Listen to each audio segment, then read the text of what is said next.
میرا تعلق ایک دیہات سے ہے اور مجھے اچھی طرح یاد ہے کہ والد گرامی مجھے انگلی سے لگا کر کے مسجد میں لے جایا کرتے تھے. تو بوڑھے بزرگ جو مسجد میں جانے سے قاصر تھے وہ گھروں میں بیٹھ کے قرآن پڑھتے ہوتے تھے اور عموماً ظہر کے وقت بھی اور صبح کے وقت بھی گھروں سے قرآن پڑھنے کی آوازیں آیا کرتی تھی. آج گھروں سے پاپ میوزک کی صدائیں سننے کو تو ملیں گی لیکن قرآن کے نغمے موقوف ہو گئے. یہی وجہ ہے کہ آج ہمارے گھروں سے برکت روٹ گئی ہے. دولت کی فراوانی کے باوجود، وسائل کی کثرت کے باوجود، اسباب آسودگی حاصل ہونے کے باوجود نہ آسودگی ہے، نہ سکون ہے، نہ طمانینت ہے، نہ برکت رہی، اس لیے کہ ہمارے گھروں سے قرآن رخصت ہو گیا. آج صبح اٹھ کے فیس بک کا چہرہ تو دیکھتے ہیں لیکن قرآن کا نقشہ نہیں دیکھا جاتا. تو برکت کے قافلے گھروں سے رخصت ہو گئے اور گھر برکتوں اور رحمتوں سے خالی ہو گئے. آج بھی اگر ہم نے گھروں میں برکتوں کو واپس بلانا ہے، رحمتوں کو اپنے گھروں میں واپس لانا ہے تو قرآن مجید کی تلاوت کو اپنے معمولات میں شامل کر لیجئے گا. پھر گھر میں آسیب کا سایہ نہیں ہوگا، ٹونا اور جادو نہیں ہوگا. پھر کسی بابے اور ملنگ کے پاس جا کر کے آپ کو اپنے مسائل نہیں بتانے پڑیں گے.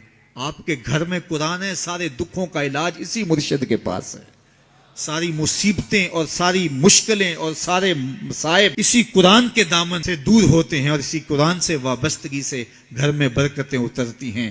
پھر آپ کو نہ آسیب، نہ جادو، نہ ٹونا اور نہ کسی نے کوئی بندش کی ہے، نہ کسی نے کوئی مسئلہ کیا ہے، کچھ نہیں ہوگا. آپ کے گھروں پہ رحمتوں کے سائے ہوں گے، اس لیے کہ آپ کے گھروں میں قرآن جب تلاوت ہوگی تو رحمتوں کے فرشتوں کا نزول ہوگا.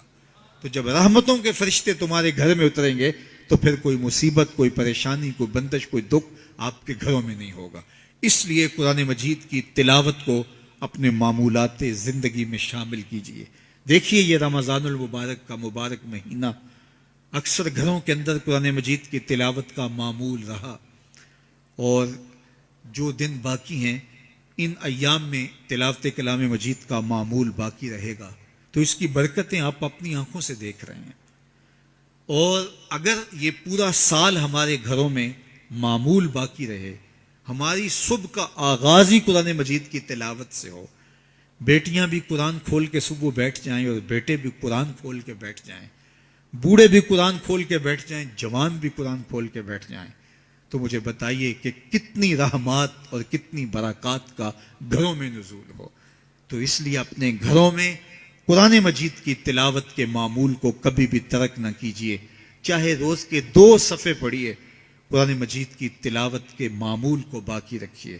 اور اگر اللہ آپ کو نصیب کرے تو اس کو مفہوم اور ترجمے کے ساتھ پڑھنے کی کوشش کیجیے تاکہ قرآن کا جو ہمارے نام پیغام ہے وہ بھی ہم سمجھ پائیں کہ قرآن ہمیں کیا بتا رہا ہے اور ہمیں کیا میسج دے رہا ہے، تاکہ ہماری زندگیاں اس پاکیزہ کتاب کی روشنی اور کتاب کے اجالوں میں بسر ہو. اور یہ کتاب اللہ کا تیسرا حق ہے کہ اس کو مفہوم و مطلب کے ساتھ سمجھنے کی کوشش کریں. یہ ہمارے رب کا ہمارے نام پیغام ہے. آپ کے کسی دوست کا، کسی ملنے والے کا آپ کے نام خط آ جائے اور وہ اس زبان میں ہو جو زبان آپ نہ جانتے ہوں تو اتنی دیر تک آپ مطمئن نہیں ہوتے جب تک اس کے مندرجات سمجھ نہیں لیتے، کسی ایسے شخص سے وہ مضمون جان نہیں لیتے جو وہ زبان جانتا ہو. تو ہمارے رب کا ہمارے نام یہ میسج ہے، ہمارے نام یہ پیغام ہے رسول کریم صلی اللہ علیہ وآلہ وسلم کی وساطت سے. تو ہمیں اس کو سمجھے بغیر چین کیوں آ گیا ہے؟ تو ہم اس پیغام کو سمجھیں کہ ہمارا رب ہمیں کیا فرما رہا ہے، کن امور کا حکم دے رہا ہے اور کن باتوں سے ہمیں روک رہا ہے. اگر ہم قرآن مجید کو اس انداز سے تلاوت کریں گے اور قرآن مجید کو سمجھ کے پڑھیں گے تو ہماری زندگی خود بخود تبدیل ہوتی چلی جائے گی. یہ کتاب زندہ ہماری زندگی کے اندر اجالے اور روشنیاں ڈال دے گی اور ہمیں زندگی گزارنے کا راستہ دکھائے گی، چونکہ اس کے عجائبات کبھی بھی کم نہیں ہوئے.